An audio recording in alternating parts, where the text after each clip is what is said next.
दूसरा बाब। आप इस वक्त कहां खड़े हैं?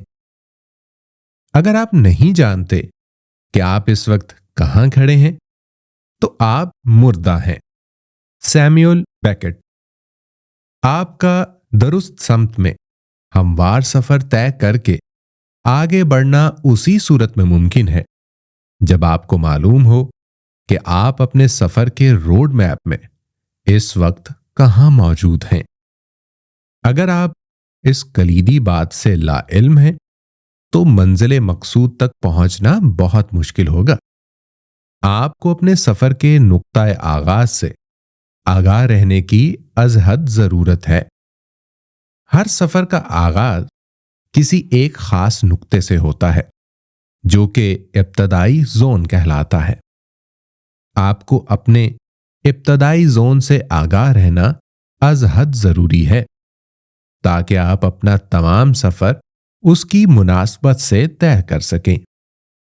आप इस वक्त कहां खड़े हैं, यह मुनहसिर है कि आप समझते हो कि आपकी जिंदगी की मौजूदा हालत, आपकी आमदनी, आमदनी के मुख्तलिफ जराए, आपकी जज्बाती और जहनी सेहत, आपकी जिस्मानी हालत और आपकी वो उमंगें कौन सी हैं जिन्हें पूरा करना आपकी सबसे बड़ी ख्वाहिश है। चूंकि आप अपना खुद दरियाफ्ती का सफर पहले ही शुरू कर चुके हैं, इसलिए यह मालूम करना कि आप लम्हा मौजूद में किस मकाम पर खड़े हैं इतना दुश्वार नहीं होगा। अब तक आप अपनी जात के अंदर झांकने की आदत बना चुके हैं। अपनी आमदनी और अखराजात को मुकम्मल वजाहत से समझें। ये जानने के लिए कि आप कहां हैं, आपको अपनी आमदनी की सतह के साथ साथ अपने कुल अखराजात से भी आगाह होना चाहिए। अक्सर हम लोगों को ये कहते हुए सुनते हैं कि वो किस तरह अपनी आमदन में इजाफा करना चाहते हैं। उनकी आमदन में चाहे जितना भी इजाफा हो जाए, वो उस इजाफे से गैर मुतमईन ही रहते हैं। क्या आपको मालूम है कि ऐसा क्यों होता है? ये खालिसतन इसलिए है कि उनकी सोच उनकी मतलूबा रकम के बारे में वाज़े नहीं है। कायनात का एक अहम असूल याद रखें, ये आपको वही देती है जिसके आप अहल हैं और जो आप मांगते हैं। अगर आप अहल हैं लेकिन आपको ख्वाहिश नहीं है या आप उसकी जुस्तजू नहीं करते, तो वो चीज आपको नहीं मिलती। अगर आप मजीद रकम का मुतालबा करते हैं, तो हो सकता है कि आपको 100, 1000, 10,000 या $1 मिलियन मजीद मिल जाएं। ऐन मुमकिन है आप अभी जो कमा रहे हैं उससे बहुत ज्यादा कमाने लग जाएं, लेकिन यह भी आपको काफी महसूस नहीं होता। तो उसकी वजह यह है कि आपको मालूम ही नहीं कि आप दर हकीकत कितना मजीद कमाना चाहते हैं। अगर आप अपने मतलूबा आमदनी के हदफ को हासिल करना चाहते हैं, तो आपको अपने हदफ का वाज़े इल्म होना चाहिए। आपको फहम होना चाहिए कि आप लम्हाए मौजूद में किस मकाम पर हैं। ये वो मकाम है जहां आपकी आमदनी और आपके अखराजात की वजाहत जरूरी है। अगर आप अपनी आमदनी और अखराजात का वाज़े इदराक नहीं रखते, तो आपको अपनी मतलूबा आमदनी के हदफ तक रसाई हासिल करने में दिक्कत होगी। आइए इसे दिलचस्प बनाएं और एक मश्क की मदद से आमदनी और अखराजात का तज्जिया करें। आप इस वक्त कहां खड़े हैं? आमदनी और अखराजात का तज्जिया। सबसे पहले सीरियल नंबर, उसके बाद आमदनी की तफसील, उसके बाद रकम लिखिए और फिर लिखिए अखराजात की तफसील। اور آخر میں پھر رقم۔ اسی ترتیب سے لکھتے چلے آئیں۔ اس کے بعد آخر میں آپ کے پاس آ جائے گی کل آمدنی اور دوسری جانب کل اخراجات۔ آپ اس ٹیمپلیٹ کو بتائے جانے والے لنک سے ڈاؤن لوڈ کر سکتے ہیں www.roadmapper.com/resources۔ اپنی نوٹ بک اور قلم نکالیں۔ ایک خالی صفحے پر 2 کالم بنائیں۔ میں نے اس کتاب میں بھی آپ کی سہولت کے لیے اسی طرح کا مواد شامل کیا ہے۔ اس مشق کے لیے اسے بلا جھجک استعمال کریں۔ ایک کالم پر آمدنی اور دوسرے پر اخراجات کا لیبل لگائیں۔ آمدنی کے کالم سے شروع کریں اور اپنے تمام ذرائع آمدنی کے بارے میں سوچیں۔ پچھلے مہینے میں کمائی گئی ہر آمدنی کی رقم اور ذریعہ آمدنی اس کالم میں تحریر کریں۔ لمبے عرصے پر محیط آمدنی اور اخراجات کو یاد رکھنا مشکل ہے، اس لیے آپ فی الوقت صرف گزشتہ ماہ کی تفصیل تک خود کو محدود رکھیں۔ اپنی آمدنی پر غور کرتے ہوئے اپنا کچھ وقت یہ اعداد و شمار لکھنے میں صرف کریں۔ ایک بار جب آپ آمدنی کی رقم تحریر کر لیں تو اخراجات کالم پر کام شروع کریں۔ اپنی آمدنی کے ساتھ اپنے کیے گئے تمام اخراجات لکھیں۔ ہر خرچ کی تفصیل میں خرچ کی گئی رقم لکھیں۔ اب آپ یہ معلوم کرنے کی پوزیشن میں ہیں کہ آیا آپ کی آمدنی آپ کے خرچوں کے مقابلے میں کم ہے یا زیادہ۔ اس سے آپ کو پہچاننے میں مدد ملے گی کہ آپ کس مرحلے پر ہیں۔ آمدنی کم، اخراجات زیادہ۔ اگر آپ کی آمدنی آپ کے اخراجات سے کم ہے تو آپ مدد کے مرحلے میں ہیں، جو لیول نمبر 1 ہے۔ آمدنی اخراجات کے برابر یا اس سے تھوڑا زیادہ ہونا۔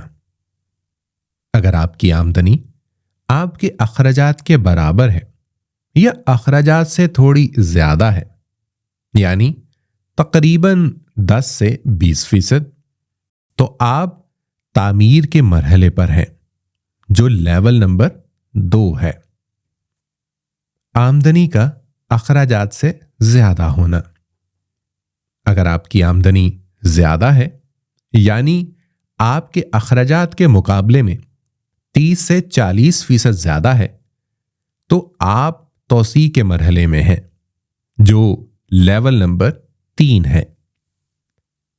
آپ معلوم کیے گئے تمام نتائج کو اپنے جرنل میں لکھنا نہ بھولیں۔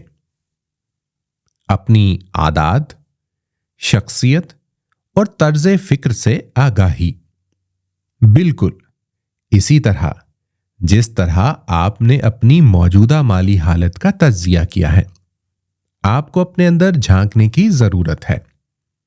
آپ کو اپنی موجودہ عادات، طرز فکر اور شخصیت کے برتاؤ کو جاننا بہت ضروری ہے، تاکہ آپ اندازہ لگا سکیں کہ آیا یہ کامیابی کی طرف آپ کے سفر میں آپ کا ساتھ دے رہے ہیں یا نہیں۔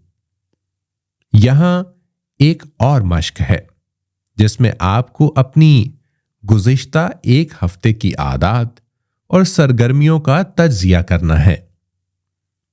اپنی عادات کا بغور جائزہ لیں۔ بتائے جانے والی چیزیں اس کے اندر شامل ہونی چاہیے، جیسا کہ آپ کی صبح بیدار ہونے کے بعد کی عادات، آپ کا کوئی بھی صبح کا معمول، آپ صبح سب سے پہلے جو کام کرتے ہیں، آپ دن بھر کن سرگرمیوں میں مصروف رہتے ہیں اور آپ ان میں کس طرح مصروف رہتے ہیں، آپ کا کوئی بھی فٹنس یا ورزش کا معمول، आपकी खाने की आदत, आप किस वक्त सोने जाते हैं, सोने के वक्त आपका कोई भी मामूल, जैसे सोने से पहले किताब पढ़ना या सोने से पहले नहाना, आपका कोई भी मशगला, आपकी कोई और आदत जैसे सिगरेट नोशी या कोई और लत, इन तमाम आदत को नोट करें और जितना मुमकिन हो सके गैर जानिबदार रहें।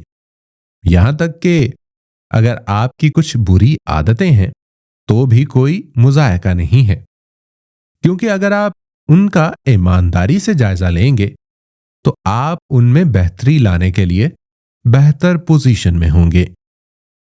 अब आपने अपने तर्ज फिक्र का तज्जिया करना है। क्या आपका तर्ज फिक्र मनफी है या मुस्बत? एक मुस्बत तर्ज फिक्र हर चीज को पुरउम्मीद तरीके से समझने की तरगीब देती है, यहां तक कि अगर आपको कोई नुकसान भी पहुंचाता है तो आप उसका अजाला कर लेते हैं और अपने मकसद की जानिब एक और कदम उठा सकते हैं। दूसरी तरफ एक मनफी तर्ज फिक्र आपको खुद पर यकीन करने से रोकती है और आप जो काम करना चाहते हैं उसके लिए दरकार हिम्मत खुद में नहीं पाते। अपनी तर्ज फिक्र का अंदाजा लगाने के लिए सोचें कि आप मुख्तलिफ हालात में कैसा बर्ताव करते हैं और मुख्तलिफ सरगर्मियों और कोशिशों के लिए आपका रवैया कैसा होता है। क्या आप किसी गलत मोड़ का सामना करने पर या गैर मुतवक्के रुकावट आने पर आसानी से उम्मीद खो देते हैं, या क्या आपको मुश्किल का हल निकालना और दूसरा मुतबादिल रास्ता तलाश करना आसान लगता है? आप मनफी और मुस्बत दोनों तर्ज फिक्र को परवान चढ़ा सकते हैं। ऐन मुमकिन है कि आपको कभी कभी मुस्बत होना आसान लगता है, लेकिन कभी मनफी तर्ज फिक्र गालिब आ जाती है। इन तमाम मुख्तलिफ मिसालों को लिखें ताकि आप ये अंदाजा लगाने के लिए बेहतरीन पोजीशन में हो कि आप किस तरह की तर्ज फिक्र की जानिब ज्यादा मैलान रखते हैं। अपनी तर्ज फिक्र को बेहतर तौर पर समझने के बाद अपनी शख्सियत के तज्जिये पर गौर करें। जिंदगी के मुख्तलिफ पहलुओं के बारे में अपने रवैये का मुशाहदा करें।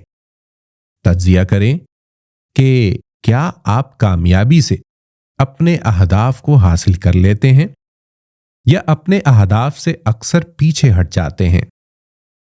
क्या आपका एक फाल तर्ज जिंदगी है या गैर मुनज़्ज़िम? अगर आप अपनी शख्सियत को 5 अल्फाज में बयान करें तो आप कौन सी सिफात या अल्फाज का इंतखाब करेंगे? अपनी शख्सियत का करीब से मुताला करने में कुछ वक्त दरकार होता है, इसलिए मेरी तजवीज़ है कि इस मश्क को करने में कम से कम 1 हफ्ता जरूर लगाएं। जितना ज्यादा आप खुद का मुशाहिदा करेंगे उतना ही बेहतर अपने आप को समझ पाएंगे कि आप कैसे हैं और कैसा बर्ताव करते हैं। इसी तरह अपने रूहानी शऊर की बेदारी पर गौर करने में कुछ वक्त सर्फ करें। आपके लिए रूहानियत का क्या मतलब है और आप कितने रूहानी हैं?